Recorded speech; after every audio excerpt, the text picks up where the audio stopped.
Sa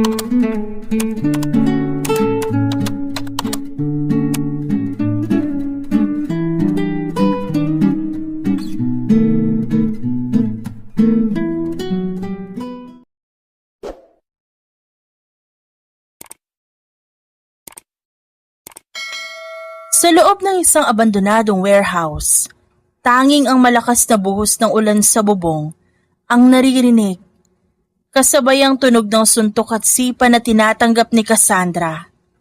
Hindi siya lumalaban. Hinahayaan lang niya ang mga kaklase niya na saktan siya. Hindi dahil sa takot, kundi dahil sa ayaw niyang magkaroon ng record sa school. Ayaw niyang mapatawag ang nanay niya. Baka atakihin pa ito sa puso dahil sa pag-aalala. Ang duwag mo naman. Tama 'di ba, girls? Ang duwag niya, no? Pang-iinsulto ni Vanessa na siyang leader ng grupo. Totoo yan. Kaya siguro wala siyang tatay kasi malandi yung nanay niya, no? Isang prosti. Hirit naman ng isang alalay. Nagtawanan sila habang patuloy na sinasaktan si Cassandra. Napakuyom ang kanyang kamao. Kaya niyang tiisin ang sakit ng katawan. Pero nang madamay ang nanay niya, doon na siya nagsimulang mapikon. Kaya siguro payat at mukhang bangka yung nanay niya, baka may AIDS na yun sa dami ng lalaking tumira. Hindi natapos ng babae ang sasabihin dahil biglang tinulak ni Cassandra si Vanessa ng malakas. How dare you! Sigaw ni Vanessa habang inaayos ang sarili. Hindi mo ba ako kilala? Ninong ko si General Erickson Buenavista. Wala akong pakialam kung sino ka. Huwag na huwag mong iinsultuhin ang nanay ko. Kung ayaw mo makita na maaga ang impyerno, mag-sorry ka. Sabi ni Cassandra sabay sa bunot ng mahigpit kay Vanessa. Bitiwan mo siya. Hindi mo alam kung sinong kinakalaban mo, pwede ka ma-expel. Sigaw ng alalay ni Vanessa na nanginginig na ang boses sa takot. Wala akong pakialam. Kahit sa Satanas pa yung kalaban ko. Galit na sagot ni Cassandra. Susugod na sana si Josephine. Ito ang isa pang alalay. Pero mabilis na nakaiwas si Cassandra. Buong puwersa niyang inuntog ang ulo ni Vanessa sa pader bago ito marahas na binitiwan para harapin si Josephine. Napaatras si Josephine nang makita ang tingin ni Cassandra. Mga matang tila handang pumatay. Pero bago pa makatakbo ang babae, tumalon ng mataas si Cassandra at malakas itong sinipa sa sikmura. Ilang sandali ang lumipas, natauhan na lang si Cassandra na nakatayo na siya sa gitna ng dalawang dugoang katawan. Wala na silang buhay. Mukhang may nakita akong interesting na eksena dito. Isang malamig na boses ang narinig niya mula sa dilim. Si Emerson yun. Walang emosyong lumingon si Cassandra sa kanya. Kahit huling-huli siya sa ginawa, wala siyang bakas ng takot sa muka. Dahan-dahang lumapit si Emerson at tinignan ng mga bangkay ni Vanessa at Josephine bago muling tumingin sa dalaga. Alam mo ba kung sino pinatay mo? Inaanak siya ng kapatid ko, si General Erickson. Kapag nalaman ng pulisya o ng pamilya Buenavista ang ginawa mo, hindi lang ikaw ang mabubulok sa kulungan, pati ang nanay mo may sakit kukunin nila. Hindi ako natatakot sa'yo. Kaya kong protektahan ang nanay ko laban sa inyong lahat. Pagmamatigas ni Cassandra. Kilala niya si Emerson. Presidente ito ng Criminology course, Student Affair Council, at kaklase niya ito. Alam niyang makapangyarihan ng mga Buenavista, pero kampante si Cassandra dahil alam niyang may alas siya. Ang tatay niya na si Kenneth Acosta Sr. Kahit anak siya sa labas, tinanggap at kinilala siya nito ng palihim. Hindi lang siya gumagamit ng pamilya Acosta dahil hindi alam ng mga legal na anak ni Kenneth na may kapatid sila sa labas. Alam ni Cassandra na hindi siya pababayaan ng kanyang ama. Umalis ka na rito kung ayaw mo matulad sa kanila. Banta ni Cassandra kay Emerson. Tumawa lang ang lalaki at umiling. Ililihim ko ang nakita ko ngayon. Pero hindi dahil natatakot ako sa banta mo, kundi dahil alam kong balang araw, ikaw mismo ang lalapit sa akin kapag kailangan mo na ang tulong ko. Sabi niya, habang nakatingin ng diretso sa mga mata ng dalaga. Kinabukasan maaga pa lang bumabiyahe na si Cassandra papuntang Taguig. Bitbit niya ang pag-asang kahit papaano, may pamilya pa siyang matatakbuhan. Sa lihim na penthouse ng kanyang amang si Kenneth Acosta Sr., doon sila bumubuo ng mga alaala na malayo sa mapanghusgang mata ng mundo. Ngunit pagbukas niya, hindi yakap ng ama ang sumalubong sa kanya, kundi ang matatalim na tingin ng mga legal na anak nito. So ikaw pala, yung anak ni Dad sa prostitute na yon? Saad ng isang anak nito. Bumunga din sa kanya si Kenneth Jr. na siyang panganay. Punong-puno ng puot ang mga mata nito na para bang tumitingin sa isang dumi. Sino siya, Uncle? Tanong ni Kenji, ang 10 taong gulang na anak ni Carlo. Wala, isang basura lang. Sagot ni Kenneth Jr. nang hindi inaalis ang tingin kay Cassandra. Enough, Kenneth. Kapatid niyo siya. Saway ng kanilang ama mula sa wheelchair. Halatang hirap na itong huminga pero pilit pa rin siyang pinagtatanggol kahit anak lang siya sa labas. Matagal niyo itong nilihim sa amin, Dad. Kung di pa kayo nag-agaw buhay, hindi namin malalaman na may tinatago kayong kahihiyan. Sigaw ni Kenneth Jr. Hayaan mo na, kuya. Sabi ni Dad, pamilya tayo. The more, the merrier. Biro ni Carlo, ang pangalawang kapatid. Sabay kindat kay Cassandra. Sa sandaling yun naramdaman ni Cassandra na baka nga may puwang siya sa pamilyang ito. Lalo na nang lumapit ang batang si Kenji at niyakap siya sa binti.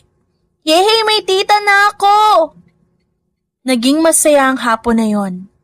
Naglaro sila ng bowling, nagkwentuhan, at sa unang pagkakataon, naramdaman ni Cassandra na hindi siya nag-iisa.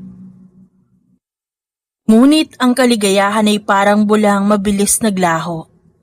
Kinabukasan, pumanaw si Kenneth Acosta Sr. Ang tanging taong tumanggap sa kanya ng buo, wala na. Sa gitna ng burol habang durog ang puso ni Cassandra, hinarap siya ni Kenneth Jr.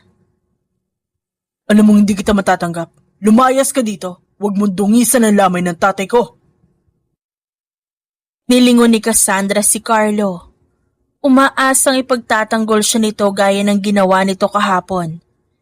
Pero, nanatiling nakatungo si Carlo. Mas mabuti pang umalis ka na, Cassandra. Wala ka mapapala dito. Ayaw namin ng gulo. Malamig na sambit ni Carlo. At doon na-realize ni Cassandra na ang bonding nila kahapon ay palabas lang para sa katahimikan ng namatay nilang ama. Ngayong wala na ang matanda, wala na rin siyang halaga sa kanila. Patakbo siyang lumabas ng mansyon, umahagulhol, habang binabaybay ang madilim na kalsada. Pakiramdam niya, namatay na rin ang bahagi ng pagkatao niya kasabay ng kanyang ama. Hindi pa natatapos ang gabi, nang magring ang kanyang cellphone. Si Aling Nena ang tumatawag. Cassandra, ang nanay mo! Isinugod sa ospital, inatake na naman at hindi makahinga. Para siyang binuhusan ng malamig na tubig. Nanginginig ang buong katawan niyang pumara ng taxi.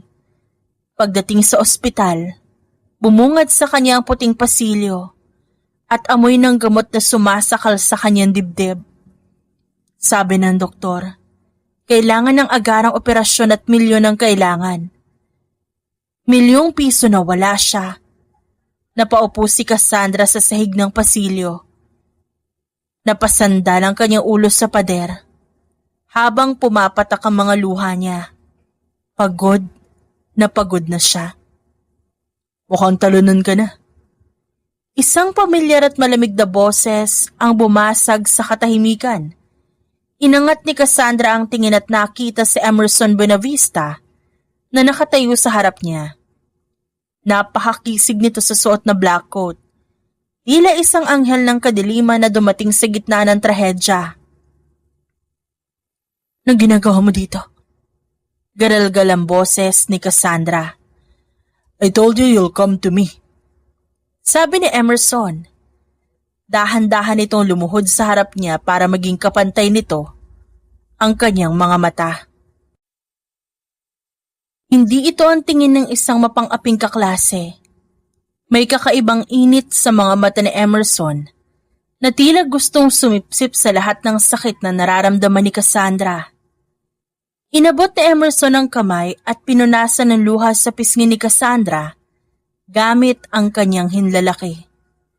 Ang haplos na yon, nagdulot ng kuryente sa balat ni Cassandra na sandaling nagpatigil sa pag-iyak niya. "Work with me. Ililigtas ko ang nanay mo." Bulong ni Emerson. Ang bango ng hininga nito, humahalos sa amoy ng ospital. "Magiging agent kita. Papasok ka sa kulungan para imbestigahan si Leonardo. 3 buwan lang, Cassandra. Paglabas mo, tapos na lahat ng problema mo." Matalim na tiningnan ni Cassandra ang lalaki. Pero hindi niya maikakaila ang atraksyon sa kanilang pagitan. "Isa kang oportunista, Emerson." Napangisi si Emerson. Isang ngising nakakatunaw ng tuhod. Nilapit pa niya lalo ang muka kay Cassandra hanggang sa magdikit ang kanilang mga noo. "I prefer the term savior. So what it's gonna be, my little agent?" Napakuyom ang kamao ni Cassandra bago dahan-dahang tumango. Sa ilalim ng malamig na ilaw ng ospital, selyado na ang kanilang kasunduan. Isang ugnayang binuo sa dugo, bighati, at isang lihim na pagnanasa na pareho nilang hindi maamin. "Good girl." Mahinang bulong ni Emerson, sabay haplos sa kanyang buhok, bago ito tumayo at iwan siyang tulala sa gitna ng pasilyo. 4 na taon ang mabilis na lumipas. Natapos na ni Cassandra ang kursong criminology. Dumaan sa matinding training sa ilalim ng palihim na pagsubaybay ni Emerson. Naging maayos ang operasyon ng nanay niya at bumuti ang lagay nito, pero hanggang ngayon, wala itong alam sa tunay na trabaho ng anak. Bago siya pumasok sa kulungan, nagpaalam siya sa kanyang ina. "Nay, may misyon lang ako sa probinsya.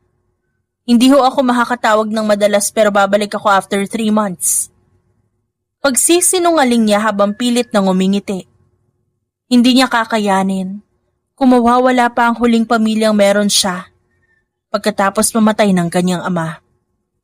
Ngayon suot niya ang dilaw na uniforme na may tatak na detained. Hawak niya ang board para sa kanyang mugshot kung saan nakasulat ang kasong reckless imprudence resulting in homicide. Habang kinukunan siya ng litrato ng mga pulis, walang kahit anong emosyon sa kanyang muka. Para sa ibang tao, isa siyang kriminal. Pero para kay Emerson, siya ang pinakamatalas na armas na hawak nito. Marahan siyang naglakad papasok sa selda ng bilibid. Pagpasok pa lang niya, bumungad na ang amoy ng kulob at ang ingay ng iba't ibang klasing preso. May mga siga na nakatayo, may mga payat na nakahiga, may mga matatabang nakatingin ng masama sa kanya. Pero hindi siya natinag. Humanap siya ng pwesto at umupo sa matigas na higaan. Nang masiguro niyang walang nakatingin, palihim niyang dinukot mula sa loob ng kanyang suot na bra ang maliit na litrato ni Leonardo. Pinagmasdan niya ang mukha ng lalaking kailangan niyang manmanan sa loob ng 3 buwan. "Oy, may bago tayong kosa oh." Malakas na sabi ni Alena, ang tumatayong leader sa loob ng selda. Lumapit ito sa kanya kasama ang dalawang alalay. Kinis mo mukha kang anak mayaman. Ano, napadpad ka ba rito kasi di mo nakayanan ng buhay sa labas? Hindi sumagot si Cassandra. Hinago niya muli ang litrato at dahan-dahang tumingala. Ang kanyang mga matay biglang nagbago mula sa pagiging malamig. Naging matalim ito na tila kutsilyong handang sumaksak. Tumayo siya ng dahan-dahan at hinarap si Alena. Ang presensya niya ay biglang bumigat. Sapat na para maramdaman ng lahat na hindi siya ordinaryong babae lang. Napaatras si Alena. Nakaramdam siya ng matinding panganib kahit wala pang ginagawa si Cassandra. Napalunok siya at biglang nagbago ang tono ng boses. Siya ang bago nating boss dito. Sigaw ni Alena sa buong selda habang nanginginig ang mga kamay. Nagpalakpakan ng mga preso, hindi dahil sa kasiyahan, kundi dahil sa takot na baka sila ang susunod na mapagdiskitahan ng babaeng may kakaibang aura. Samantala sa labas ng rehas, nakatayo si Emerson Buenavista habang pinapanood si Cassandra mula sa monitor ng CCTV sa office ng warden. Nakapamulsa siya at may tipid ng ngisi sa labi. Galingan mo, Cassandra. Huwag kang masyado mag-enjoy sa loob. Baka makalimutan ng may naghihintay sa'yo sa labas. Bulong ni Emerson sa kanyang sarili. Nararamdaman ni Emerson ang kakaibang excitement. Hindi lang dahil malapit na niya makuha ang impormasyon laban kay Leonardo, kundi dahil sa bawat araw na lumilipas, mas lalo siyang nahuhumaling sa babaeng siya mismo ang gumawa at nagsanay. Tanghali noon at tirik na tirik ang araw, kaya naman halos nakakasulasok ang init sa loob ng kantin sa Bilibid. Maingay, magulo, puno ng amoy ng pawis at matapang na sabaw. Pero sa gitna ng kaguluhan, parang may sariling mundo si Cassandra. Kalmado siyang nakaupo sa dulo ng mahabang mesa. Dahan-dahang kinakain ang rasyon ng pagkain, habang ang mga mata niya'y alertong nagmamasid sa paligid. Alam ni Cassandra na hindi siya basta-basta pwede lumingon-lingon. Kailangan niyang magbukhang ordinaryong preso lang na walang pakialam sa mundo. Pero sa gilid ng kanyang paningin, nakita niya isang grupo ng mga lalaking preso na pumasok. Lahat sila'y tumatabi para magbigay daan. Sa gitna ng grupo, naroon ang lalaking nasa litratong ibinigay ni Emerson. Si Leonardo. Hindi ito mukhang kriminal. Maayos ang gupit nito. Maputi. May aura ng isang taong sanay na pinagsisilbihan siya kahit nasa loob ng rehas. Umupo si Leonardo sa gitnang mesa. Ilang metro lang ang layo mula kay Cassandra. Boss, balita ko may bagong salta sa women's dorm. Yung napatay daw, yung inaanak ni General Buenavista. Bulong ng isa sa mga alalay ni Leonardo. Pero sapat ang lakas para marinig ni Cassandra.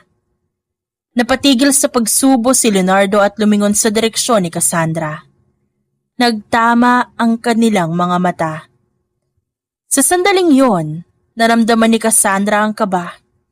Hindi dahil sa takot, kundi dahil alam niyang nagsisimula na ang tunay na laro. Ngumiti si Leonardo, isang ngiting palakaibigan, pero may halong pambabastos. Yun ba yun? Masyado maganda para maging mamamatay tao. Sabi ni Leonardo habang tinititigan si Cassandra mula ulo hanggang paa. Tumayo si Cassandra at binitbit ang kanyang tray. Dire-diretso siyang naglakad. Pero imbes na umiwas, sadyang dumaan siya sa likuran ni Leonardo. Sa isang mabilis sa tila aksidenteng pagkilos, bahagyang nasagi ng balikat ni Cassandra ang likod ng lalaki. Pasintabi. Maikling sabi ni Cassandra. Ang boses ay malamig at walang bahid ng takot. Napatigil ang tawanan ng mga alalay ni Leonardo. Ang akala nila, hihingi ng tawad ang babae o manginginig sa takot. Pero diretso lang ang lakad nito. Lilingon sana ang isa sa mga tauhan ni Leonardo para sitahin si Cassandra. Pero pinigilan nito ng lalaki. Hayaan mo siya. Sabi ni Leonardo habang sinusundan ng tingin ang paglalakad palayo ni Cassandra. Interesting. May kagatang isang yan. Samantala, sa isang madilim na silid sa administrative building ng kulungan, nakaupo si Emerson habang pinapanood ang buong eksena sa CCTV monitor. Hawak niya ang isang baso ng whiskey at habang nakikita niyang tinititigan ni Leonardo si Cassandra, unti-unting humigpit ang hawak niya sa baso. Hindi niya inaasahan ang nararamdaman niyang inis. Plano niya ito. Siya ang nag-utos kay Cassandra na akitin si Leonardo kung kinakailangan para makuha ang impormasyon. Pero ngayong nakikita niyang tinititigan ng ibang lalaki ang kagamitan niya, parang may kung anong kumukulo sa kanyang dibdib. Huwag mo masyadong ilapit ang mukha mo sa kanya, Leonardo. Bulong ni Emerson sa hangin habang nakatitig sa monitor. Kapag natapos ang 3 buwan, sisiguraduhin ko hindi lang impormasyon na mawawala sa'yo. Kinuha ni Emerson ang kanyang phone at nag-type ng mensahe para sa warden. Arrange a private legal visitation for my client, Cassandra Angeles. Tomorrow, 8 p.m. No guards inside the room. Gusto niyang ipaalala kay Cassandra kung sino ang tunay na nagmamay-ari sa babae. Hindi bilang agent, kundi bilang isang babaeng hindi niya kayang hayaang mapunta sa iba. Kinabukasan, sa common area ng kulungan, kung saan pwedeng mag-ehersisyo at magpahinga ang mga preso, humanap ng tiyempo si Cassandra. Nakita niya si Leonardo na nakaupo sa isang sementadong bench. Nagbabasa ng dyaryo habang ang mga tauhan nito'y nakabantay sa paligid. Sinasadya ni Cassandra na maglakad-lakad sa malapit habang nagpapanggap na nag-eehersisyo. Alam niyang nakabantay ang mga mata ng ibang preso, lalo na mga kababaihan na naiintriga sa kanya. Kaya kailangan niyang mag-ingat. Di ka ba napapagod? Kanina ka pa paikot-ikot. Biglang biro ni Leonardo nang hindi inaalis ang tingin sa dyaryo. Huminto si Cassandra at tumingin sa kanya. Kailangan kong gumalaw. Masyadong mapurol ang utak at katawan ko sa loob ng selda. Ibinaba ni Leonardo ang dyaryo at tiningnan siya ng diretsyo. Totoo nga ang balita, matapang ka. Balita ko inuntog mo raw ang ulo ng inaanak ng General Buenavista sa pader. Hindi ba't naging schoolmate mo yun? Lumapit ng bahagya si Cassandra. Sapat na distansya para hindi sila masyadong mapansin ng mga gwardya, pero sapat para magkaroon ng tensyon. Hindi lang basta inuntog. Pinanindigan ko lang na walang sino man ang pwedeng humawak sa nanay ko nang walang pahintulot ko. Tumawa ng mahina si Leonardo. I like that. You're resilient. Sa mundong to kailangan mo ng proteksyon. At sa loob ng pader na to, ako ang pader na pwede mong sandalan. Ba't naman ako sasandal sa'yo? Ano bang meron ka na wala ang iba? Paghahamon ni Cassandra sa lalaki. Ramdam niya ang panginginig ng kanyang mga kamay. Hindi dahil sa takot, kundi dahil kailangan niyang maging epektibo sa pag-arte.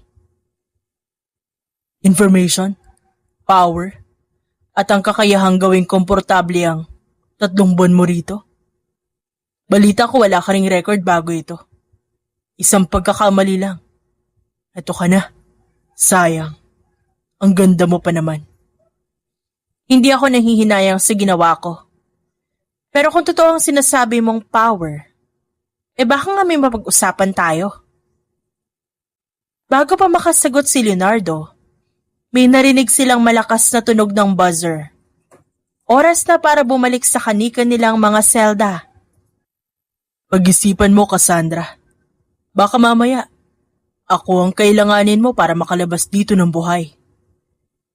Pagbalik ni Cassandra sa kanyang selda, mabilis niyang isinulat sa isang maliit na papel ang nakuha niyang impormasyon, ang mga pangalan ng tauhan ni Leonardo at ang pagbanggit nito tungkol sa proteksyon. Alam niyang kailangan niya itong maipasa kay Emerson sa susunod nilang pagkikita. Habang nakahiga sa matigas na kama, hindi niya mapigilang maisip si Emerson. Naaalala niya ang haplos nito sa ospital at ang malamig nitong boses pero nakakaakit. Ba't kailangan si Leonardo pa ang akitin ko? Bulong niya sa sarili. Hindi niya alam na sa kabilang panig ng monitor, ganon din ang iniisip ni Emerson. Habang tinitignan ng replay ng pag-uusap ni Cassandra at Leonardo, hindi mapakali ang abogado. Galit siya. Galit siya dahil kailangang gampanan ni Cassandra ang papel na ito. At mas lalong galit siya dahil parang nag-e-enjoy si Leonardo sa atensyon ng agent niya. Kinuha ni Emerson ang kanyang jacket at lumabas ng opisina. Warden, buksan mo ang visitation room. Ngayon din, sabihin mo kay Cassandra, ang abogado niya ay narito para sa isang urgent na usapin. Hindi na siya makapaghintay ng bukas. Kailangan niyang maramdaman si Cassandra. Kailangan niyang masiguro na nasa kanya pa rin ang loyalty nito at ang puso nito. 8:00 na ng gabi nang kalabitin si Cassandra ng isang female guard. Angeles, visitation room. Narito ang abogado mo. Bilisan mo. Overtime na kami. Walang imik na tumayo si Cassandra. Alam niya kung sino ang naroon. Sa loob ng 3 araw niya, sa loob ng bilibid, ito ang unang pagkakataon na magkakaharap sila ni Emerson. Pagpasok niya sa maliit at madilim na silid, bumungad sa kanya ang pamilyar na amoy ng mamahaling wood smoke at mint na pabango ni Emerson. Nakatalikod ang lalaki, nakatingin sa maliit na rehas na bintana, ngunit bakas sa tindig nito ang matinding tensyon. You're late. Malamig na bungad ng lalaki bago dahan-dahang humarap. Hindi nakaligtas kay Cassandra ang talim ng tingin nito. Ang mga mata ni Emerson na dati tila yelo sa lamig, ngayon ay parang naglalagablab sa galit. Kailangan ko munang tapusin ang orasyon ko, attorney. Baka makalimutan mo. Bilanggo ako rito. O baka naman nakikita mo na sa CCTV, kaya alam mong busog pa ako. Humakbang palapit si Emerson, at marahas na itinukod ang 2 kamay sa mesa. Dahilan para mapalapit ang mukha niya kay Cassandra. Nakita ko lahat. Nakita ko kung paano mo siya sulyapan.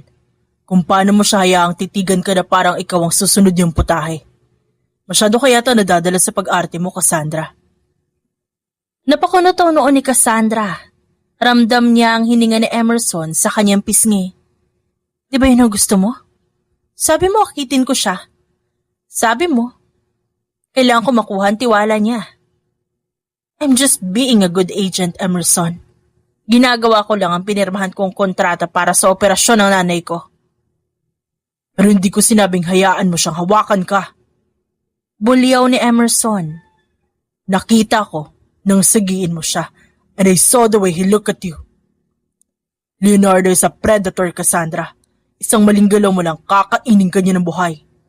Ba't parang galit na galit ka? Di ba dapat matuwa ka dahil kumakagat ng isda sa pain mo? O baka naman, nagsiselos ka? Sandaling natigilan si Emerson.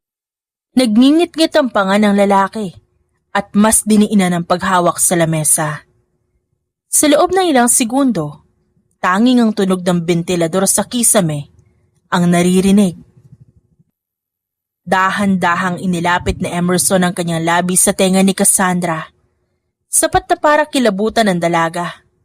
Huwag mong kalimutan, Kung sinong kumuha sa'yo mula putikan, Cassandra. Bulong ng lalaki na may halong pang-aangkin. Ako nagmamay-ari sa'yo. Bawat galaw mo, bawat hininga mo, pati ang buhay mo. Akin lang yan. Leonardo is just a target. Don't let him think he has a chance. Dahil bago ka pa niya mahawakan, sisiguraduhin ko wasak na ang mundo niya. Bumitaw si Emerson at tumayo ng tuwid. Mabilis na inayos ang kanya mamahaling suit na tila walang nangyari. I'll be back in 2 days. I want a full report on his transaction list. At isa pa, ayusin mo yung pagtitig mo sa kanya. Dahil kung hindi, baka ako mismo ang pumasok dito at ilabas ka. Kahit hindi pa tapos yung mission mo. Padabog na lumabas si Emerson ng silid. Iniwan si Cassandra na habol ang hininga at mabilis ang tibok ng puso. Hinawakan ni Cassandra ang kanyang dibdib. Hindi niya alam kung dahil ba yun sa takot sa banta ni Emerson o dahil sa kaibang init na iniwan ng presensya ng lalaki sa loob ng maliit na kwartong yun. Sa labas, sumakay si Emerson sa kanyang sasakyan. Malakas na sinuntok ang manibela dahil galit siya sa kanyang sarili. Galit siya dahil kahit anong gawin niyang pagpipigil, hindi niya maikakaila na ang kagamitang dapat ay gagamitin niya lang para sa kanyang mga plano. Unti-unti nang nagiging kahinaan niya. 3 buwan ang mabilis na lumipas. Gaya ng ipinangako ni Emerson, nakalabas si Cassandra ng kulungan sa pamamagitan ng isang maayos na nilakad na parol. Kasabay din niyang nakalaya si Leonardo, na noon ay abala na sa paghahanda para sa mas malaking laban sa mundo ng politika. Naging mainit ang tensyon sa pagitan ni Leonardo at ang kinalaban nitong president na si Camila de los Reyes para sa pagkapresidente. Si Camila, bilang anak ng kasalukuyang presidente, nakakaramdam na matinding pressure na sundan ang yapak ng ama at protektahan ang kanilang legasiya. Dahil dito, palihim niyang inutusan si General Erickson Buenavista na gumawa ng paraan para tuluyang mapabagsak si Leonardo at masiguro ang kanyang pagkapanalo. Gaya ng inaasahan, kay Emerson humingi ng tulong si Erickson para sa maruming trabaho at para kay Emerson. Walang ibang mas epektibong mata kundi si Cassandra. Isang umaga, pumasok si Cassandra sa dambuhalang building ng De La Vega Liquors, ang nangungunang kumpanya ng alak na pag-aari ni Leonardo. Suot ang isang formal na white blazer at black slacks na lalong nagpa-distinguish sa kanyang tindig. Naglakad siya sa hallway patungo sa opisina ng CEO. Hindi na siya ang dugoang babae sa warehouse. Isa na siyang ganap na professional assistant sa paningin ng lahat. Pagkabukas ng pinto ng opisina, bumungad sa kanya si Leonardo na nakaupo sa kanyang swivel chair habang may hawak na baso ng mamahaling wine. Long time no see, Cassandra. Nakangising bungad ni Leonardo. Tumayo ito at dahan-dahang lumapit sa kanya. Minsan talaga napapaisip ako eh. Parang sinusundan mo ako. Kung nasan ako, nandun ka rin. Una sa kulungan, ngayon naman dito sa kumpanya ko. Hindi natinag si Cassandra. Binaba niya ang kanyang bitbit na folder sa mesa at sinalubong ang tingin ni Leonardo. Naghahanap lang ako ng trabahong may maayos na bayad, Leonardo. At balita ko ikaw ang pinakamalakas na contender ngayon. Gusto ko lang mapunta sa panig ng nananalo. Tumawa ng malakas si Leonardo at hinawakan ang balikat ni Cassandra. I like your ambition. Sige, tanggap ka na bilang head assistant ko. But remember this, sa negosyo at politika bawal ang traidor. Habang nangyayari ito, sa kabilang bahagi ng lungsod, nasa loob ng kanyang madilim na opisina si Emerson. Pinapanood niya ang live audio feed mula sa hidden device na nakakabit sa suot ni Cassandra. Dinig na dinig niya ang bawat tawa ni Leonardo at ang paghawak nito sa balikat ng dalaga. Nagtagis ang kanyang panga. Hindi mo alam na ang babaeng hawak mo ngayon ang siyang maghuhukay ng sarili mong libingan. Saad ni Emerson sa isipan. Maya-maya, nagring ang phone ni Emerson. Attorney, nakapasok na ako. Nakuha ko ng tiwala niya. Mensahe ni Cassandra. Napangiti si Emerson pero may halong pait. Good. Stay close to him, but not too close. I'll see you tonight sa safe house. We have something to talk about.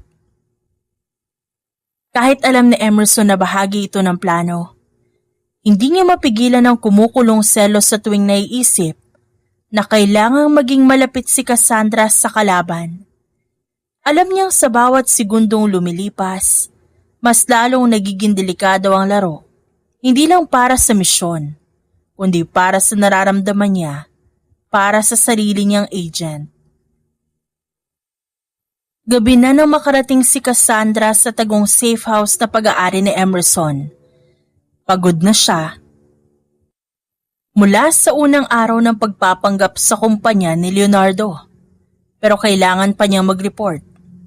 Pagpasok niya, madilim ang buong paligid, maliban sa isang lampara sa may bar counter, kung saan nakaupo si Emerson. Ramdam ni Cassandra ang bigat ng hangin. Hindi pa siya nakakalapit, naririnig niya na ang tunog ng yelo sa baso ng lalaki. Kamusta ang unang araw mo bilang assistant ng susunod na presidente? Malamig na tanong ni Emerson nang hindi lumilingon. Gaya na sinabi ko kanina, nakuha ko na yung loob niya. Gaya ng plano. Naniwala siyang pera at kapangyarihan lang ang habol ko, kaya ako nag-apply sa kanya. Sagot ni Cassandra habang tinatanggal ang kanyang blazer. Biglang tumayo si Emerson at mabilis na lumapit kay Cassandra. Sa isang iglap, naisandal niya ang dalaga sa pader.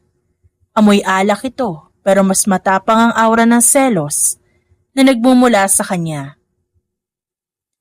Narinig ko ang lahat sa wire, Cassandra. I like your ambition, sabi niya sa'yo. Habang hinahawakan ang balikat mo, hinayaan mo siyang hawakan ka. Hinayaan mo siyang tumitig sa'yo na parang pag-aari ka niya. Trabaho ito, Emerson. Yun ang utos mo, di ba?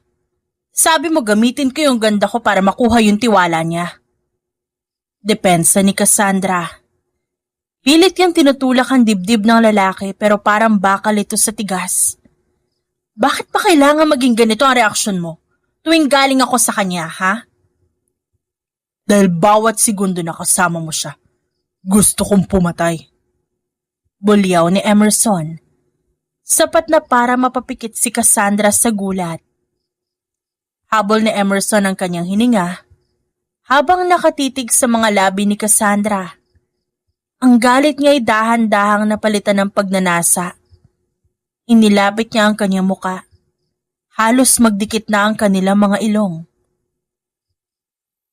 Pinamumuhian ko ang sarili ko dahil ako nagtulak sa iyo sa kanya. Pero mas kinamumuhian ko ang isipin na baka nakakalimutan mo na kung sinong tunay na may-ari sa iyo. Dahan-dahang hinawakan ni Emerson ang panga ni Cassandra at dinikit ang kanyang labi sa noo, pababa sa pisngi. Hanggang sa maramdaman ni Cassandra mismo ang init ng hininga nito sa kanyang leeg. Isang mahaba at madiing halikang iniwan ni Emerson doon na nagdulot ng matinding kuryente sa buong katawan ni Cassandra. Napakapit si Cassandra sa polo ni Emerson. Hindi niya alam kung dahil ba ito sa takot o dahil sa nararamdaman niyang atraksyon na matagal niya nang tinatago. Emerson, tama na. Mahinang saway niya pero hindi siya lumalayo. Sa halip na tumigil, mas lalong hinigpitan ni Emerson ang yakap sa bewang ni Cassandra. Pilit itong pinagdidikit sa kanyang katawan. Akin ka lang, Cassandra. Kahit anong gawin ni Leonardo, hindi ka magiging kanya maliwanag. Hindi na nakasagot pa ang dalaga dahil hinalikan siya ni Emerson ng marahas at puno ng emosyon. Isang halik na nagpapatunay na hindi lang ito tungkol sa misyon. Nakakalimutan na nila ang kanilang tungkulin. Sa loob ng safe house na yon, tanging ang init ng isa't isa ang mahalaga. Kinabukasan, maagang pumasok si Cassandra sa opisina ni Leonardo. Kahit medyo masakit ang kanyang katawan at magulo ang isip dahil sa nangyari sa kanila ni Emerson sa safe house kagabi, kailangan niya maging alerto. Habang inaayos niya ang mga papeles sa lamesa ni Leonardo, biglang bumukas ang pinto ng walang katok. Isang babaeng mukhang mahinhin, nakasuot ng simpleng floral dress at may bitbit na lunch basket ang pumasok. Si Christine, ang babaeng dahilan kung bakit una ring nag-iinteresado si Emerson sa kasong ito, ang kanyang unang pag-ibig. Oh, hello. Ikaw ba ang bagong assistant ni Leo? Nakangiting tanong ni Christine. Ang kanyang boses ay malambot, puno ng kabaitan. Bagay na naging dahilan kung ba't nahulog ang loob ni Emerson sa babae noon. Opo, ako si Cassandra, kayo po. Sagot ni Cassandra habang pinagmamasdan ng bawat detalye ng mukha ni Christine. Nakaramdam siya ng kakaibang kirot sa dibdib. Hindi niya alam kung dahil ba sa selos para kay Leonardo o dahil alam niyang ang babaeng ito ang dating tinitibok ng puso ng lalaking mahal niya ngayon. Ako si Christine, girlfriend ni Leonardo. Narito ba siya? Pinagluto ko kasi siya ng paborito niyang ulam eh. Masayang sabi ni Christine. Eksakto namang lumabas si Leonardo mula sa kanyang private lounge. Nagliwanag ang mukha nito na makita ang kasintahan. Lumapit si Leonardo at hinalikan si Christine sa noo bago ito inakbayan ng mahigpit. Love, ba't di ka man lang tumawag? Sana na ipasundo kita. Sabi ni Leonardo sa tono na ngayon lang narinig ni Cassandra. Puno ito ng pagmamahal at pag-aalaga. Surprise nga, di ba? Sabi kasi ni Emerson, kailangan mong kumain na maayos dahil pagod ka sa pangangampanya. Sagot ni Christine. Napatigil si Cassandra nang marinig ang pangalan ni Emerson. Si Attorney Emerson Buenavista po ba? Tumango si Christine. Oo, magkababata kami ni Emerson. Siya pa nga nagsabi sa akin na kailangan ni Leonardo nang makakasama sa lunch ngayon dahil masyadong busy. Biglang uminit ang ulo ni Cassandra. Ginamit ni Emerson si Christine para mabulabog ang schedule ni Leonardo. O baka naman gusto lang niya makita ang dating kasintahan. Cassandra, maaari mo ba kami iwanan? Magla-lunch lang kami ng girlfriend ko. Utos ni Leonardo habang nakatitig kay Christine. Lumabas si Cassandra ng opisina nang may mabigat na loob. Agad siyang nagtago sa dulo ng hallway at tinawagan si Emerson. Ba't pinapunta mo rito si Christine? Alam mo delikado kapag may ibang tao sa paligid. I need a distraction, Cassandra. Habang abala silang dalawa sa pagkain, yun ang pagkakataon mo para pasukin ang private vault niya sa lounge. Nandun ang listahan ng mga donor niya sa kampanya. Malamig na sagot ni Emerson sa kabilang linya. Distraction? O gusto mo lang siya makita sa CCTV? Balik na tanong ng dalaga. Bakas ang pait sa boses. Sandaling natahimik si Emerson bago sumagot ng paos. Gawin mo ang trabaho mo, Agent Angeles. Huwag mong ihalo ang selos sa misyon. Dahil sa utos ni Emerson, pilit na isinantabi ni Cassandra ang nararamdaman. Habang masaya nagtatawanan sina Leonardo at Christine sa loob ng opisina, palihim na dumaan si Cassandra sa kabilang pinto ng private lounge. Gamit ang kanyang skills na itinuro ni Emerson, mabilis niyang binuksan ang vault. Ngunit sa kalagitnaan ng pagkuha niya ng mga litrato sa dokumento, narinig niya ang papalapit na yabag. Leo, wait. Niiwan ko yung phone ko sa lounge. Boses yun ni Christine. Nataranta si Cassandra. Wala siyang mapagtataguan, kundi ang ilalim ng malaking lamesa o sa likod ng makapal na kortina. Sa kanyang kaba, mabilis siyang sumiksik sa likod ng kortina habang hawak-hawak ang kanyang cellphone na naglalaman ng mga ebidensya. Pumasok si Christine at nagsimulang maghanap. Sa puntong iyon, nag-vibrate ang phone ni Cassandra sa kanyang kamay. Isang text mula kay Emerson. Stay calm. I'm watching you. Halos hindi makahinga si Cassandra habang nakikita ang anino ni Christine na palapit ng palapit sa kurtina kung saan siya nakatago. Dahan-dahang, hinawi ni Christine ang kurtina. Nanlaki ang mga mata nito nang makita si Cassandra na nakatayo doon. Bakas ang pagkagulat sa muka. Cassandra? Anong ginagawa mo dyan? Tanong ni Christine halatang nagtataka kung ba't nagtatago ang assistant ng kanyang kasintahan sa likod ng kurtina. Mabilis na nag-isip si Cassandra. Binaba niya ang kanyang tingin sa sahig at nagkunwaring may kinukuha. Ma'am, pasensya na po, may nahulog po kasi yung hikaw ko rito sa gilid. Baka sumabit sa kurtina kaya hinahanap ko. Masyado po kasing mahalaga yung hikaw na ito, ibigay pa to ng nanay ko. Agad na lumambot ang mukha ni Christine. Naniwala ito dahil sa pagiging maamo ng mukha ni Cassandra. Ganun ba? Nahanap po ba? Tulungan na kita? Huwag na po, ma'am. Okay na po. Baka kasi naiwan ko lang pala sa table ko sa taas. Kaya po, ba't kayo bumalik? Naiwan ko lang yung phone ko. Sabi ni Christine sabay dampot sa kanyang gamit sa mesa. Pero imbis na umalis, tinitigan niya si Cassandra. Alam mo, pamilyar ka talaga sa akin. Parang nakita na kita dati. Napalunok si Cassandra. Baka nagkakamali lang ho kayo, ma'am. Hindi eh. Tapos nung nabanggit ko si Emerson kanina para nagbago yung expression mo, magkakilala ba kayo ni Emerson? O baka naman siya nag-recommend sa'yo rito kay Leonardo? Hindi agad nakasagot si Cassandra doon. Pakiramdam niya sinusuri siya ng mga mata ni Christine. Client ko po si Attorney Buenavista sa dati kong trabaho. Ba't niyo po naitanong? Kasi si Emerson, mabuting tao pero misteryoso. Minsan pakiramdam ko marami siyang tinatago. Noon pa man, protektado niya na ako. Kaya nagtataka ako kung bakit siya pa nag-udyok sa akin na dalawin si Leonardo ngayon.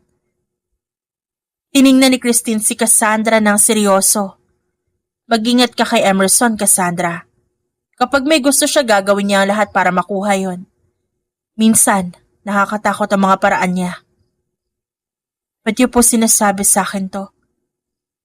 Tanong ni Cassandra, na pilit tinatago ang kanyang emosyon. Dahil nakikita ko ang sarili ko sa'yo. Ang tingin niya sa'yo kakaiba. Nakita ko kayo magkasama sa labas ng korte no nakaraan. At hindi ko nakitang tumingin si Emerson sa ibang babae ng ganon. Akala ko noon ako lang ang mahal niya. Pero nung makita ko kayo, nalaman ko nagbago siya. Napatigil ang mundo ni Cassandra. Gusto niyang maniwala, pero alam niya ang kanyang relasyon kay Emerson, nakabase sa isang kontrata at blackmail. Masaya na po siya sa inyo noon, di ba? Mahinang tanong ni Cassandra. Noon yun. Pero ngayon, ikaw na ang nasa paligid niya. Sana lang hindi kanya saktan. Gaya ng paglayo niya sa akin ng walang paliwanag. Anyway, mauna na ako. Baka hinahanap na ako ni Leo. Naiwang tulala si Cassandra sa loob ng lounge. Hawak niya ang bulsa ng cellphone na may ebidensya laban kay Leonardo. Pero ang isip niya ay nasa mga sinabi ni Christine. Biglang nag-vibrate muli ang kanyang phone. Isang tawag mula kay Emerson. Nakuha mo na ba ang files? Nakuha ko. Pero Emerson, ba't pa pinapunta rito si Christine? Para babalaan ako? O para saktan siya? Gawin mo ang trabaho mo, Cassandra. Huwag kang makinig sa mga sinasabi ng ex ko. Galit na sagot ni Emerson bago pinatay ng tawag si Cassandra. Paglabas ni Christine sa silid, naiwan ang isang nakabibinging katahimikan. Hindi pa man nakakahinga ng maluwag si Cassandra, biglang bumukas ang pinto ng lounge mula sa kabilang panig. Pumasok si Leonardo na may hawak na tablet. Ang kanyang muka'y seryoso habang may pinapanood sa screen. Masyado matagal ang paghahanap mo ng hikaw sa loob ng lounge ko, Cassandra. Malamig na simula ni Leonardo.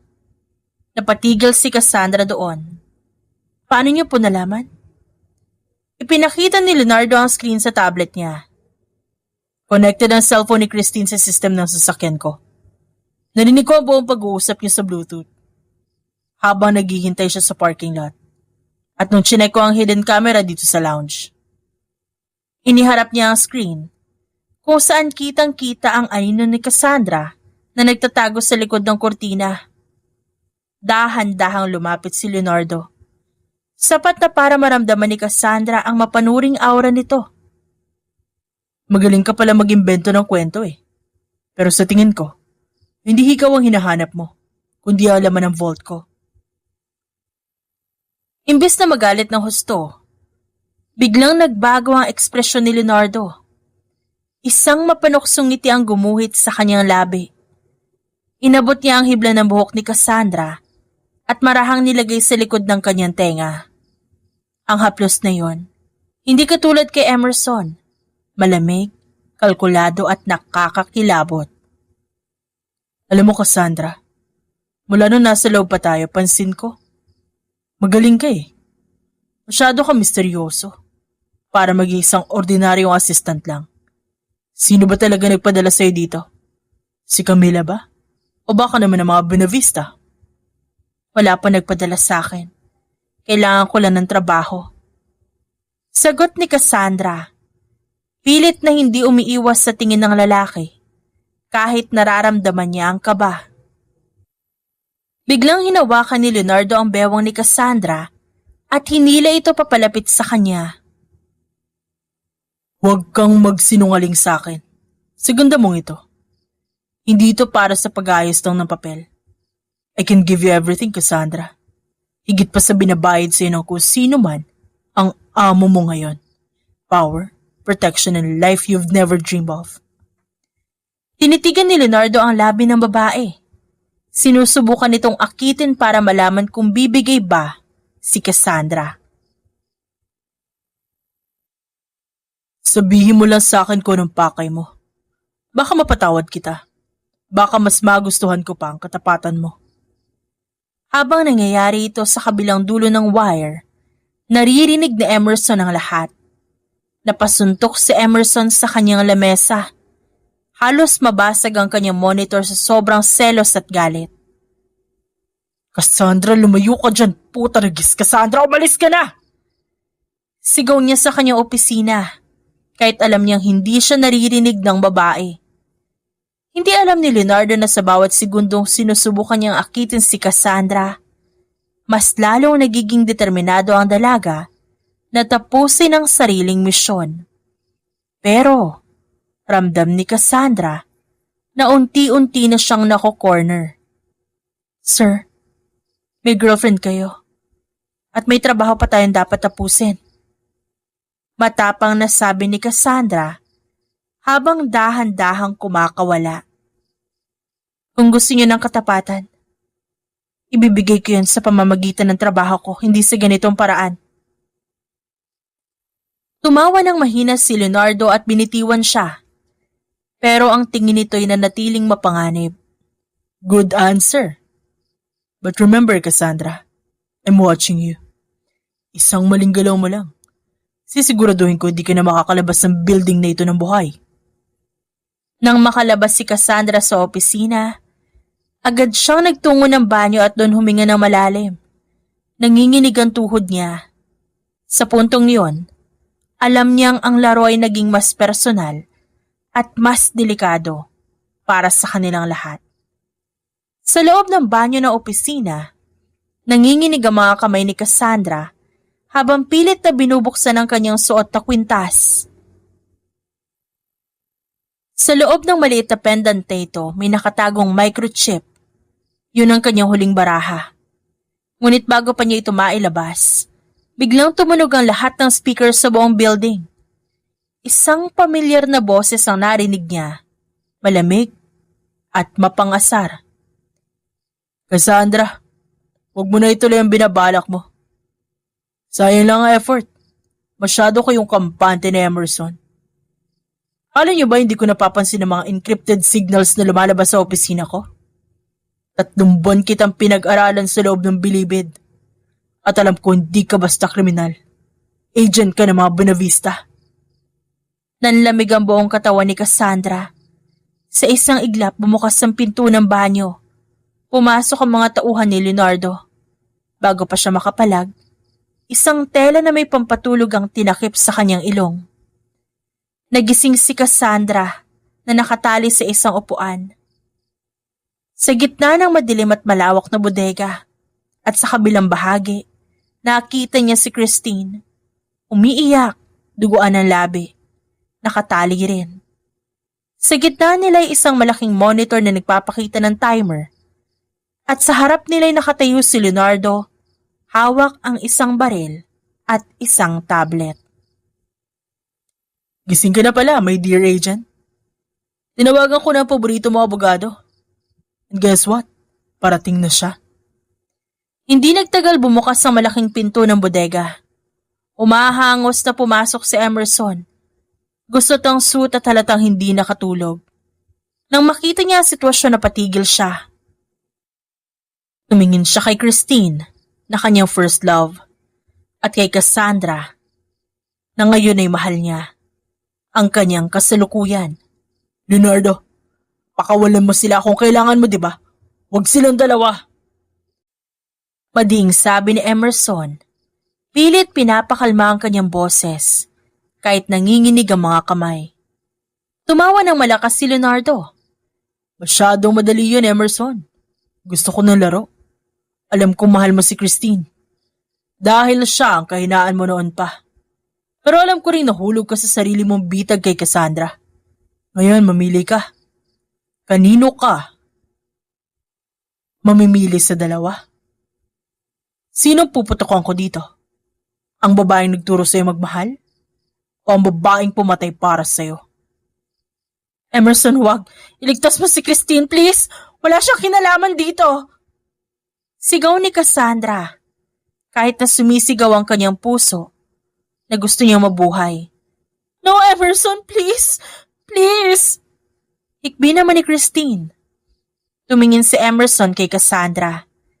Nagtagpo ang kanilang mga mata. At doon nakita ni Cassandra ang isang bagay na hindi pa niya nakikita sa abogado.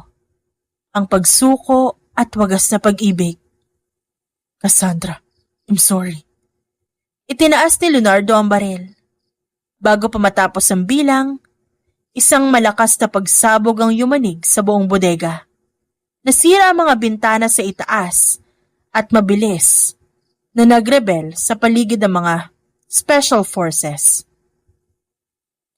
Huwag kang gagalaw, Leonardo. Ibaba mo ang baril mo. Isang baritono at autoritatibong boses ang umalingaw-ngaw. Si General Erickson Buenavista yon. Suot ang kanyang full military gear, kasama ang isang batalyon ng mga sundalo. Mabilis nilang napalibutan si Leonardo. Kala mo ba hindi ko alam ang illegal na transaksyon mo sa mga dayuhan sa kartel? 3 buwan kami nag-ipon na ebidensya ni Emerson para dito. Ang pagkidnap mo sa kanila ang huling pako sa kabaong mo. Sa gitna ng kaguluhan, sinasamantala ni Emerson ang pagkakataon. Sinugod niya si Leonardo at malakas na sinuntok sa panga hanggang sa mabitawan nito ang baril. Agad na dinaluhan ni Emerson si Cassandra. Mabilis na kinalas ang tali nito at niyakap ng mahigpit ang babae. Akala ko mawawala ka na sa akin. Hindi ko kakayanin, Cassandra, hindi.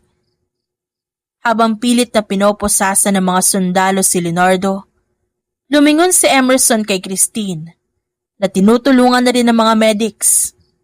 Isang tipid na tango ang binigay ni Christine kay Emerson. Isang pagtanggap na ang kabanata nila'y tapos na at ang puso ni Emerson ay nasa babaeng kanyang sinanay para maging kanyang secret agent. General, dalhin niyo na yan sa pinakamadilim na selda.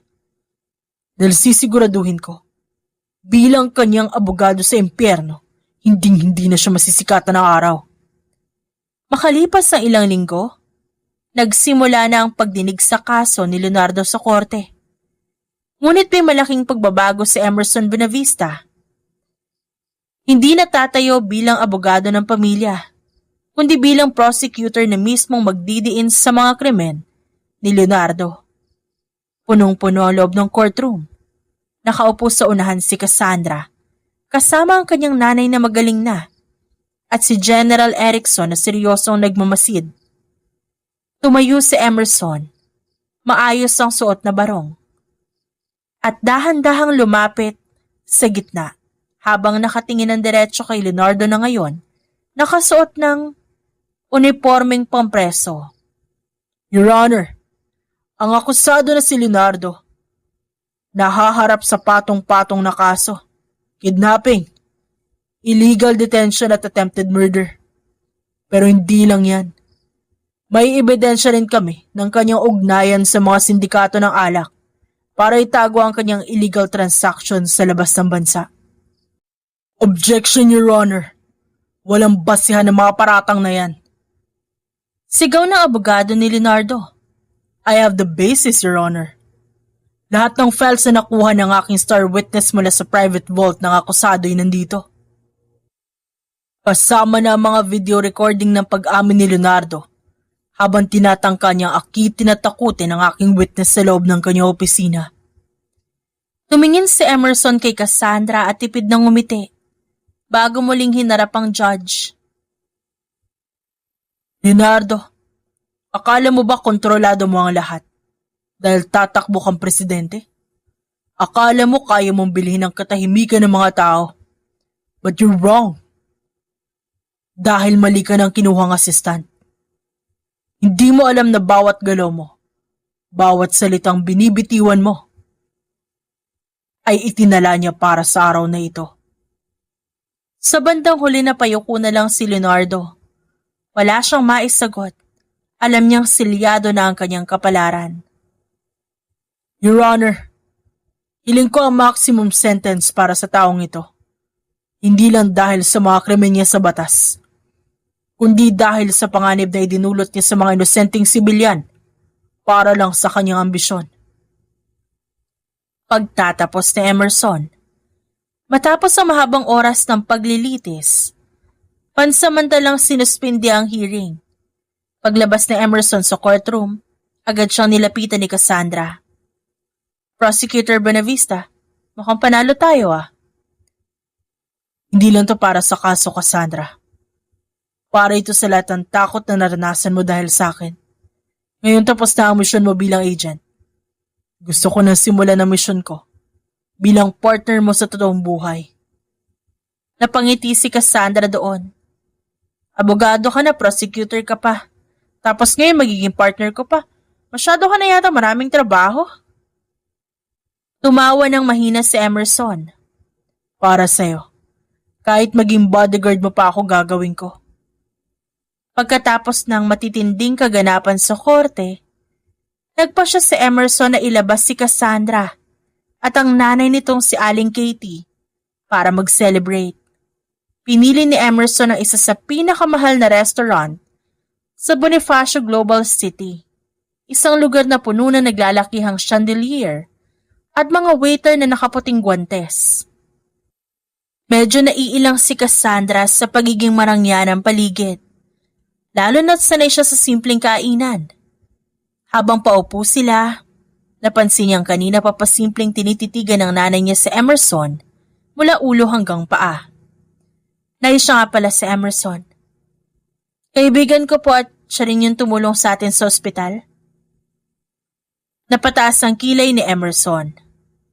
Lumingon siya kay Cassandra na may halong pangaasar at ang tingin ay binaling kay Aling Katie na nag-abot ng kamay para magmano. Kaibigan lang po. Nay Katie, huwag po kayo maniniwala sa anak niyo. Actually, maniligaw niya po ako. At plano ko po manligaw na matagal hanggang mapasagot ko siya. Nanlaki ang mga mata ni Cassandra. Sinipa niya ng mahina ang binti ni Emerson sa ilalim ng mesa Emerson, ano bang sinasabi mo? Natawa ng mahina si Aling Katie at uminom ng tubig. Kaya naman pala pamilyar ang mukha mo sa akin, iho. Ikaw pala yung Emerson na palaging laman ang kwento nito nung high school. Nay, huwag na po tayo magkwento ng kung ano-ano. Pero hindi nagpaawat si Aling Katie. Alam mo ba, iho? Palagi ko nakikita ang litrato mo sa kwarto niya noon. Pero hindi buo ha. Punit-punit yung mukha mo. Puno ng mga ekes gamit ang pulang ballpen. Napahagalpak ng tawa si Emerson habang si Cassandra parang gusto nalang maglaho sa kanyang kinauupuan. Talaga po, Nay Katie? Galit na galit pala sa akin na magaling yung anak. Sobra. Abay minsan nga, nababasa ko pa ang diary niya sa lamesa. Sinisira na Emerson ang araw ko. At sana lamunin na siya ng lupa. Yun ang nakalagay doon. Dagdag pa ni Aling Katie. Na tila nag-e-enjoy sa reaksyon ng dalawa. Diary ko yun, ba't mo naman binasa? Reklamo ni Cassandra habang tinatakpan ng kanyang mukha gamit ang kamay. Huminga ng malalim si Emerson at hinawakan ang kamay ni Cassandra na nasa ilalim ng lamesa. Barahan niya itong dinala sa ibabaw ng mesa at pinisil habang nakatitig sa babae. Kaya pala ang lupit mo sa akin nung una nating pagkikita sa warehouse ha. May pinaghuhugutan ka pala ng galit mo. Bulong ni Emerson na sapat para marinig ni Cassandra. Pero okay lang. Sabi nga nila the more you hate, the more you love. At sa nakikita ko ngayon parang nabura na lahat ng ekes na yun sa puso mo. Kapal mo. Bulong ni Cassandra, pero hindi niya tinanggal ang kamay niya sa pagkakahawak ni Emerson. Alam mo, iho, natutuwa ako sa'yo. Kahit naging maangas ka sa paningin niya noon. Ikaw naman, ang naging sandalan niya nung kailangan niya ng tulong. Pero talaga bang seryoso ka sa panliligaw dito sa anak ko? Opo, Nay, higit pa sa seryoso. Sa totoo niyan, handa po ako maging cleaner niya sa buhay, kung kailangan. Kahit ano, kahit katulong. Tila kinilig ang nanay ni Cassandra at napailing na lang. O siya, kumain na tayo. Baka mamaya ko ano pang sikreto ni Cassandra ang maibulgar ko dito. Sige po, Nay. Gusto ko pa pong marinig yung tungkol sa diary eh. Biro ni Emerson habang kinikindatan si Cassandra na ngayon ay wala nang nagawa kundi ang mapangiti na lang sa gitna na matinding kilig at hiya. Dahil abala si Cassandra sa kanyang trabaho bilang police agent, madalas na hindi sila nagtatagpo ni Emerson. Tuwing pumupunta ang abogado sa apartment niya para bumisita, tanging si Nay Katie lang ang naaabutan nito. Sa madalas nilang pag-uusap, naging magaan ang loob na matanda kay Emerson. Isang hapon, bago pa man formal na manligaw si Emerson kay Cassandra, nag-usap sila ni Nay Katie. Para hindi ka mahirapan sa kanya, heto, basahin mo ito para malaman mo kung paano siya suyuin. Ani Nay Katie sa lalaki. Inabot ng matanda ang isang lumang notebook na siyang high school diary ni Cassandra. At doon nalaman ni Emerson ang lahat. Ang mga litratong may ekes, ang mga asar ni Cassandra sa kanya, at ang katangiang hinahanap ng dalaga sa isang lalaki. Matapos ang gabing yun sa restaurant, kung saan ibinuko ni Nay Katie ang mga ekes ni Cassandra, tila mas lalong ginanahan si Emerson na busitin at pakiligin ng babae. Isang hapon, habang nag-aayos si Cassandra ng gamit niya sa maliit na apartment, biglang may kumatok. Pagbukas niya, isang dambuhalang basket ng puting rosas ang bumungad sa kanya. Pero ang mas nakakagulat ay ang taong may dala nito. Flowers for the most dangerous woman I know? Nakangising bungad ni Emerson. Nakasuot siya ng simpleng white shirt na nakatupi ang sleeves. Malayo sa formal na itsura bilang prosecutor. Emerson, nung ginagawa mo dito, ba't ang dami niyan? Sabi ni Nay Katie, paborito mo raw ang puting rosas. Sabi rin niya kailangan ko raw galingan ng panliligaw dahil baka may ekis pa rin ako sa diary mo ngayon. Pagbibiro ni Emerson sabay pasok sa loob ng walang paanyaya. Nasaan si nanay? May dala akong luto ni Horizon. Paborito niya raw ng kare-kare? Wala si nanay na malengke. At teka, bakit parang mas close pa kayo ni nanay kaysa sa atin? Reklamo ni Cassandra habang inilalapag ang mga bulaklak. Biglang huminto si Emerson at tinignan si Cassandra ng malalim. Dahan-dahan siyang lumapit. Hanggang sa maipit niya si Cassandra sa pagitan ng kanyang braso at ng lamesa. Selos ka ba sa nanay mo? O selos ka dahil hindi mo maaming kinikilig ka na? Cass, alam ko lahat ng ginawa natin noon puro misyon at laro. But now, gusto ko namang seryosohin ng salitang tayo. Walang kontrata, walang blackmail, just me and you. Napaatras ng bahagya si Cassandra. Ang kanyang puso ay tila nagkakarerahan na sa bilis. Emerson, baka nabibigla ka lang. Maraming mas magandang babae dyan, mga abogado rin o mga modelo. I don't need a model or a lawyer. I need my agent. I need the girl who survived the warehouse, who protected her mother, who caught my heart without even trying. Kaya kahit gaano karaming ekes ang ilagay mo sa mukha ko, buburahin ko yun gamit ang halik ko. Sa sobrang kilig at hiya, mabilis na kinurot ni Cassandra ang tagiliran ni Emerson. Ang corny mo. Saan mo natutunan yung mga linyahang ganyan? Aray masakit yun. Natutunan ko yun sa pagbabasa ng mga file mo at sa diary mo. Sabi mo doon, gusto mo ng lalaking sweet pero maangas. Eto na ako, all in one package. Wala akong sinabing ganyan sa diary ko Ani Cassandra. Pero hindi niya napigilang bumunghalit ng tawa dahil huling-huli siya. Naging masaya ang hapon na yon. Nagtulungan sila maghain ng pagkain. At sa bawat pagkakataon, hindi pinalalampas ni Emerson ang pasimpleng hawakan ng kamay ni Cassandra o kaya bulungan nito ng mga nakakakilig na salita. Nang bumalik si Nanay Katie mula sa palengke, naabutan niya nagtatawanan ng dalawa habang nag-aasaran sa kusina. Oh, mukhang nabura na ang ekes sa diary Biro ni Nay Katie habang binababa ang kanyang pinamili. Nay naman! Saway ni Cassandra. Pero bakas sa kanya mukha ang tunay na kaligayahan. Lumingon si Emerson kay Nanay Katie at kumindat. Opo, Nay. Pero sabi ko sa kanya, kahit mapuno pa ng ekes ang buong notebook niya, hindi ako titigil hanggang sa mapalitan ko yun ang pangalan ko na may kasamang puso. 3 buwan ang mabilis na lumipas mula nang simula ni Emerson ang kanyang pagsuyo sa puso ni Cassandra. Matapos ang maraming basket ng puting rosas, pakikipag-alyansa kay Nay Katie at walang katapusang asaran, sa wakas nakuha na rin niya ang matamis na oo ng dalaga.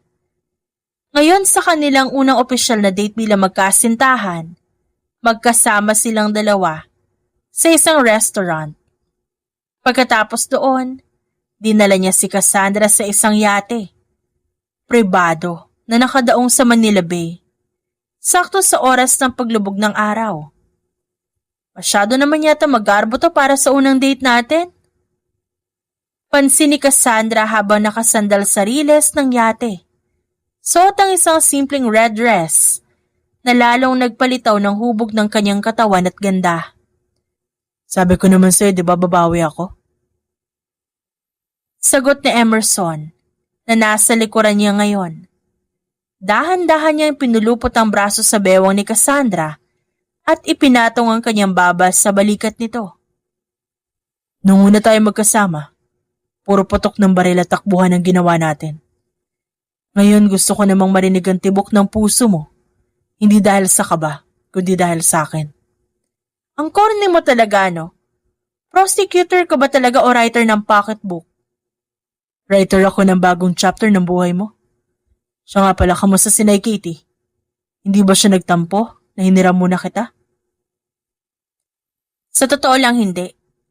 Tuwang-tuwa pa nga yun nung nalamang sinagot na kita. Sabi niya buti naman daw natauhan na ako at tinanggal ko na yung eke sa diary ko. Biglang naging seryoso ang tingin ni Emerson. Inabot niya ang kamay ni Cassandra at hinalikan ng likod nito. Cass, salamat dahil pinagkatiwalaan mo ko Alam ko hindi naging madali ang simula natin.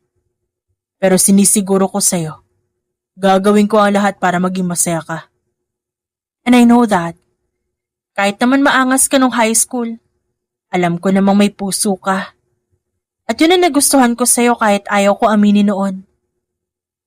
So, aminado ka? Na noon pa lang gusto mo na ako? Oo na, sige na, panalo ka na nga. Pagsuko ni Cassandra na may kasamang tawa. Sa ilalim na makulay na langit habang lumulubog ang araw, hinalikan ni Emerson si Cassandra. Isang halik na wala ng halong pagpapanggap. Walang misyon, walang panganib. Ito'y simpleng halik ng dalawang taong nahanap ang isa't isa sa gitna ng kaguluhan. I love you, my agent. I love you too, my prosecutor. Sa sumunod na linggo, ang palasyo ay nababalot ng kulay asul at ginto para sa inaugurasyon ni President Camila de los Reyes. Higit sa pagdiriwang ng kanyang pagkapanalo, ang highlight ng hapon ay ang pagbibigay parangal sa mga taong nagpabagsak sa kanyang pinakamatalik na karibal na si Leonardo. Unang tinawag si Attorney Emerson Buenavista at Cassandra Angeles para tanggapin ang kanilang medalya ng karangalan. Ngunit nang tawagin ang pangalan ni Police General Erickson Buenavista, tila nagiba ang aura sa entablado. Mas matagal ang pagkakahawak ni Camila sa collar ni Erickson habang sinasabit ang medalya. At ang kanyang mga ngiti ay may kakaibang kinang para sa general na doon lamang nakalaan. Congratulations and thank you, Madam President. Thank you for all your hard work, General. Dahil sa'yo, napabagsak ko ang karibal ko. Pero huwag ka mag-isip na pwede ka na mag-resign. Ikaw pa rin ang general ko. Napabuntong hininga si Erickson at lihim na napakuyom ng kamao sa gilid ng kanyang pantalon. Madam, I need to resign for my daughter. She needs me. Napairap si Camila. Tila naiinis na binabanggit ni Erickson ang kanyang obligasyon sa anak kesa sa kanya. Lumapit siya ng bahagya sapat para maamoy ni Erickson na matapang. Ngunit mabangong pabango ng presidente. I'm giving you a day off sa weekend. Dapat maging kontento ka na doon. Dahil ikaw lang binibigyan ko ng special treatment. You know me, General. Kapag sinaway ako, pinapatumba ko. Hindi na nakasagot pa si Erickson dahil sa bigat ng presensya ng presidente. Magbabanyo lang muna ako. Pagbaba niya sa stage, agad siyang sinalubong na nakakalokong ngiti ni Emerson. Abay kuya, mukhang may problema ka sa babae Bang klase, makatitig ang commander-in-chief natin. Parang gusto kang gawing first gentleman bukas sa bukas din. Shut up, Emerson. Asik ni Erickson. Bagamat halatang naiilang sa biro ng kapatid, ang puso ni Erickson ay nananatiling nakatali sa alaala ng kanyang pumanaw na asawa at wala siyang balak palitan nito. Kahit pa ng pinakamakapangyarihang babae sa bansa. Easy lang, General. Masyado kang seryoso. By the way, kuya, formal ko na ipapakilala sa'yo. This is Cassandra, ang mapapangasawa ko sa tamang panahon. And Cass, this is my kuya. Natakot sa babaeng nakagown. Nice to meet you properly, General. Bati ni Cassandra. Mabuti naman, natagalan mo yung kapatid ko. Ingatan mo ang sarili mo, Cassandra. Delikado magmahal ng Buenavista. Lalo na ng isang to. Sa kabilang bahagi ng ballroom, agaw pansin ng pamilya ni Herson. Si AJ, hindi mapaghiwalay sa kanyang girlfriend na si Alexandra. Nakapulupot ang braso nito sa bewang ng tibo niyang kasintahan na kahit nakasutay lutang ang ganda. AJ, bitaw nga, pinapanood tayo ng presidente.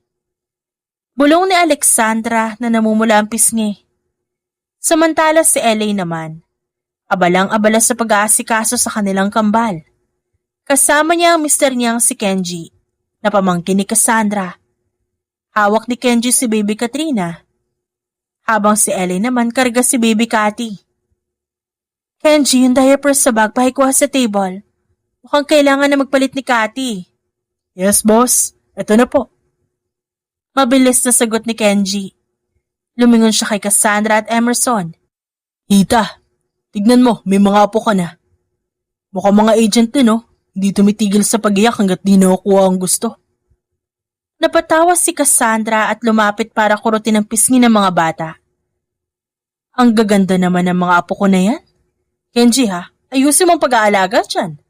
Baka mapagalitan ka ni Emerson. Under na po ako, tita eh. Habang nagkakatuwaan ang pamilya, bumalik si Camila sa tabi ni Erickson na kalalabas na ng banyo. Erickson, look at them. Ang saya, di ba?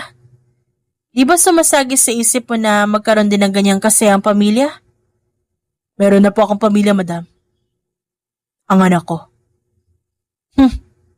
Just so you know, napakatigas mo talaga, no? Pero sige, kahit gaano kakatigas, sisiguraduhin kong sa dulo ng 6 na taon ko, ang apelido mo pa rin ang tatawagin ko tuwing kailangan ko ng katuwang. Whether you like it or not, General, you're mine. Hinindatan ni Camila si Erickson bago ito naglakad palayo. Maya-maya, lumapit si Erickson sa table ni na Emerson. Siniko naman siya ng kapatid. Kuya, payo lang ah. Huwag ka lalaban sa presidente. Talo ka na simula pa lang. Pero in fairness, bagay kayo. Just go away, Emerson. Mag-date na kayo ni Cassandra. Saad ni Erickson. Pero sa pagkakataong ito, hindi niya mapigilang mapangiti ng tipid habang pinapanood ang kanyang pamilya na masayang nagkakagulo sa gitna ng palasyo. The End. If you like the story, please like and subscribe for more wonderful stories. Paalam!